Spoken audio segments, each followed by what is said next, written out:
to my baby. Can't nobody no price for my baby.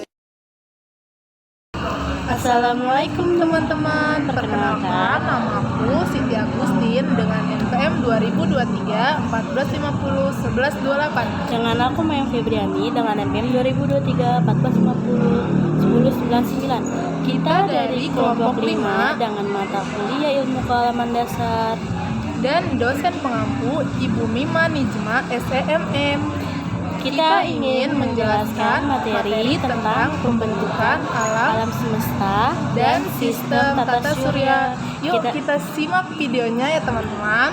Teori terbentuknya alam semesta. Salah satu gagasan yang diungkapkan pada abad ke-20 adalah gagasan ledakan dahsyat. Gagasan ledakan dahsyat mengungkapkan bahwa alam semesta memiliki ukuran yang tidak terbatas, dan alam semesta ada karena terjadinya ledakan dahsyat. Alam semesta terbentuk sekitar 13,77 miliar tahun yang lalu. Menurut model dentuman besar yang didasarkan pada pengamatan radiasi, latar belakang gelombang mikrokosmis, struktur skala besar, dan pergeseran merah supernova jauh, dengan terbentuknya partikel, atom, gravitasi, bintang, galaksi, ruang, waktu, materi, dan energi. Dan dipercepat yang mewakili sebagian kecil energi, bahkan lebih besar dari materi gravitasi.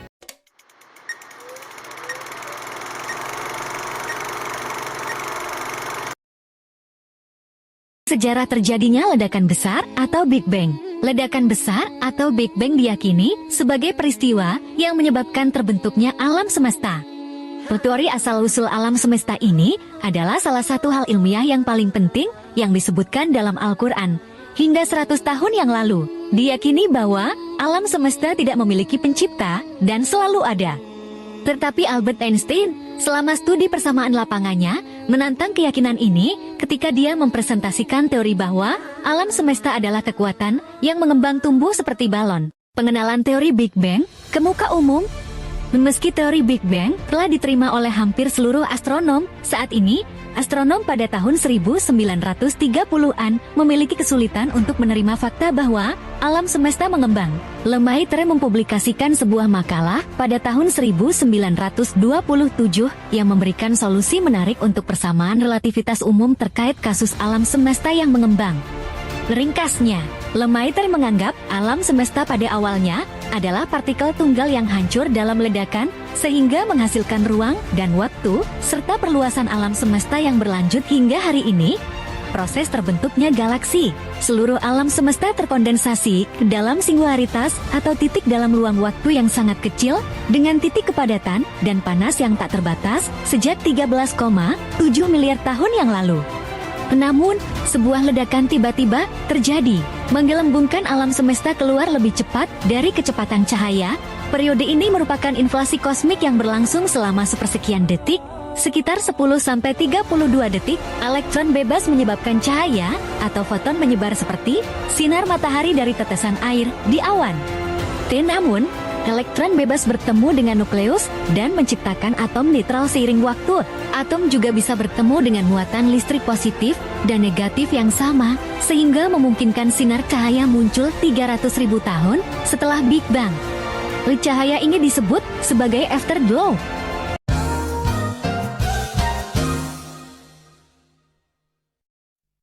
Era alam semesta.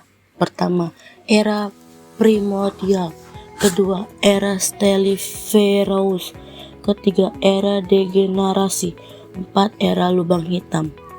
Era primordial.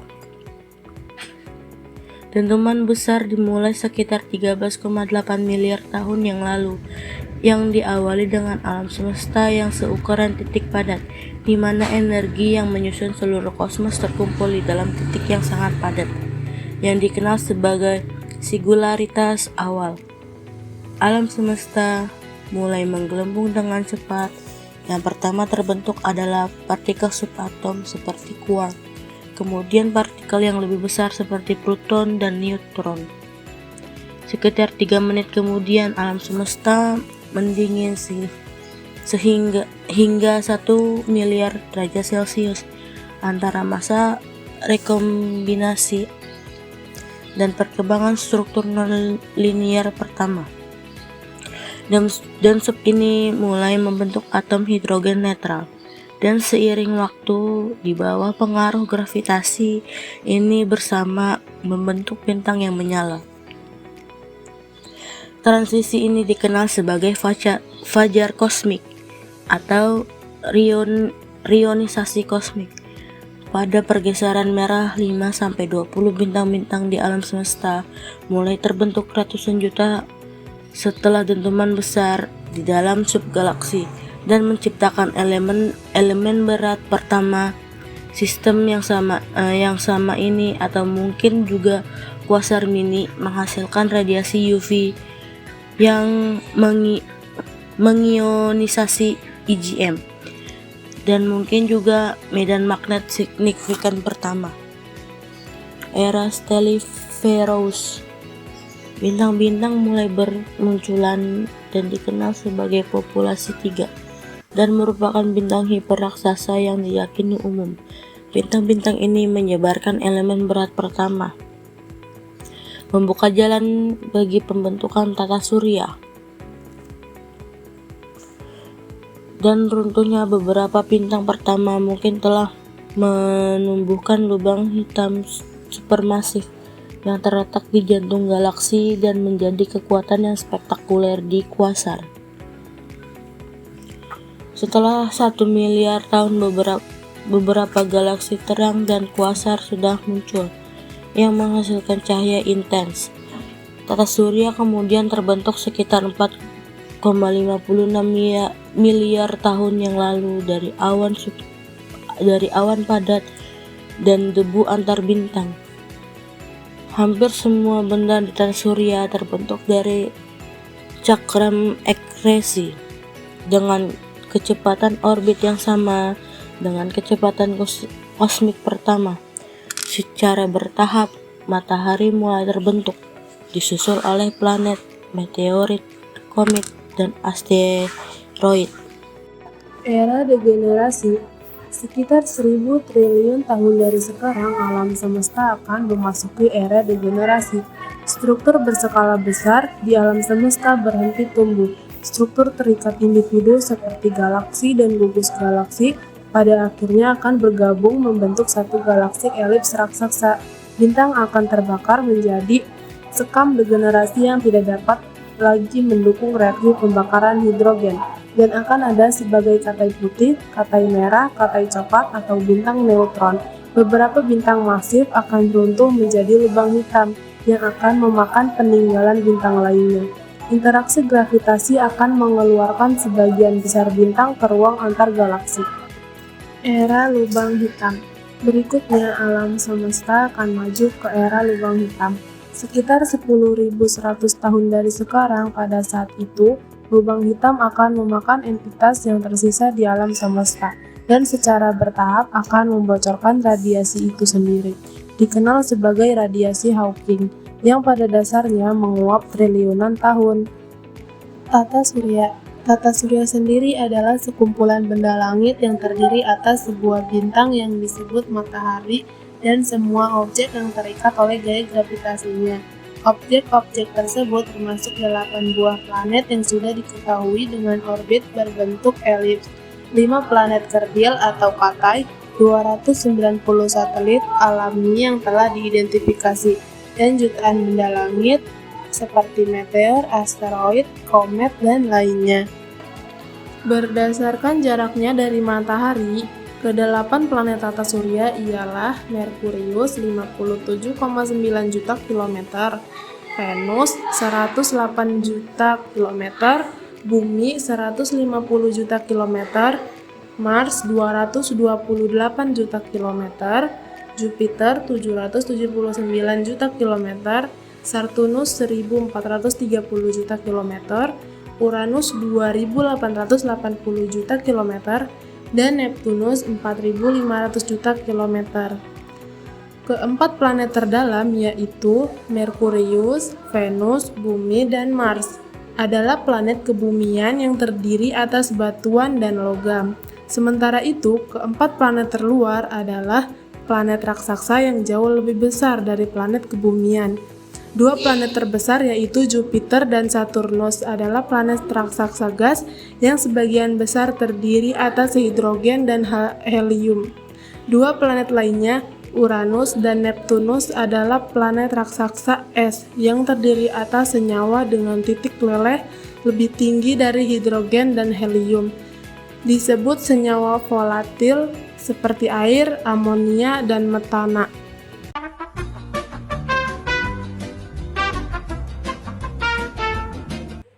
Banyak hipotesis yang dikemukakan oleh para ahli untuk menjelaskan terbentuknya tata surya. Di antaranya ada hipotesis nebula, planetesimal, pasang surut gas, bintang kembar, dan awan debu atau protoplanet. Hipotesis pertama, teori nebula atau teori Kahn-Laplace. Menurut teori ini, tata surya kita berasal dari bola gas atau nebula yang bersuhu tinggi dan berputar sangat cepat. Karena perputaran cepat, maka sebagian dari massa kabut tersebut lepas. Bagian yang terlepas mengalami perputaran terus, dan karena pengaruh pendinginan, lama-kelamaan berubah menjadi planet. Hipotesis yang kedua, teori planetesimal atau teori Moulton-Chamberlain. Menurut teori ini, tata surya diawali dengan kondisi matahari yang sudah ada sebagai salah satu bintang. Suatu ketika, matahari berpapasan dengan sebuah bintang yang melintas. Pada saat berdekatan antara matahari dan bintang terjadi tarik-menarik. Hal ini menyebabkan lepasnya sebagian massa matahari, dan massa yang terlepas inilah yang kemudian menjadi planet. Hipotesis ketiga, teori pasang surut atau teori Jeans-Jeffreys. Menurut teori ini, pada suatu saat sebuah bintang yang hampir sama besarnya dengan matahari melintas di dekat matahari. Hal ini menyebabkan terjadinya pasang pada matahari. Pasang itu berbentuk sebuah cerutu yang sangat besar. Bentuk cerutu yang sangat besar ini kemudian bergerak mengelilingi matahari dan pecah menjadi bagian-bagian kecil. Dan kemudian bagian inilah yang membentuk planet-planet dan satelit. Hipotesis keempat, teori bintang kembar yang dikemukakan oleh Lyttleton, seorang astronom Inggris. Dia berpendapat bahwa awalnya matahari merupakan bintang kembar yang satu dengan lainnya saling mengelilingi.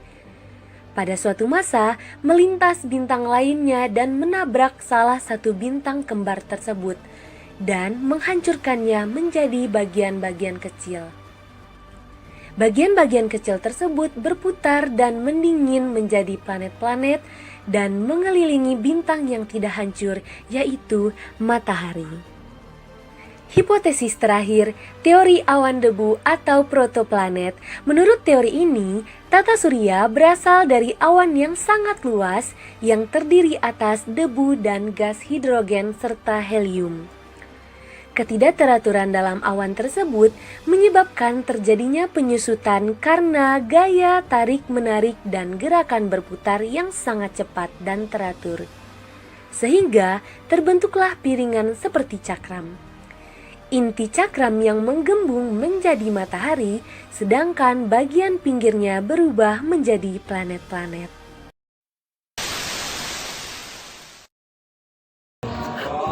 Sungguh manis buahku ini.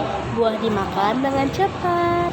Berakhir sudah video kali ini. Semoga memberi manfaat. Wassalamualaikum warahmatullahi wabarakatuh.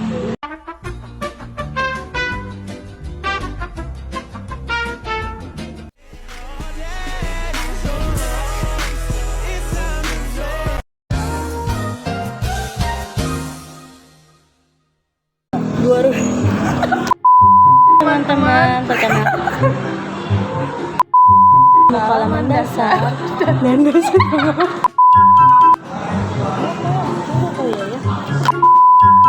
Jelas, mohon maaf. 23